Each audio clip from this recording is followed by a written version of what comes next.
আসসালামু আলাইকুম সবাইকে। ওই যে চিনাসকে খাবার দিলাম, চিনাস চলে যাচ্ছে খাবার না খেয়ে।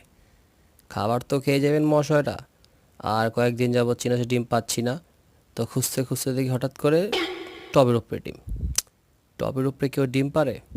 এখানে কে ডিম পারে? যাক, ডিম যখন পেরেছে এটা নিয়ে নিলাম।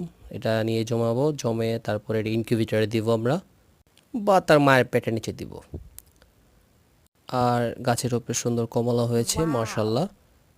তো এই হাঁসটায় ডিম পেড়েছে। এই হাঁসটা আমরা ৩ মাস আগে ক্রয় করেছিলাম ৮৫০ টাকা।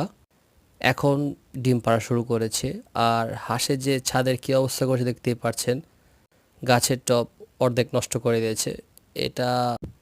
আর এই মহাশয়গুলো রাস্তায় দাঁড়িয়ে আছে, রোদ পোহাচ্ছে। আর পাশেই দুজন মহাশয় দাঁড়িয়ে রয়েছে।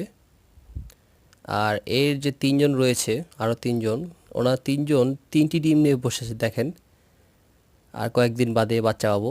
তো অবশ্যই সাবস্ক্রাইব করবেন, লাইক করবেন পাশাপাশি।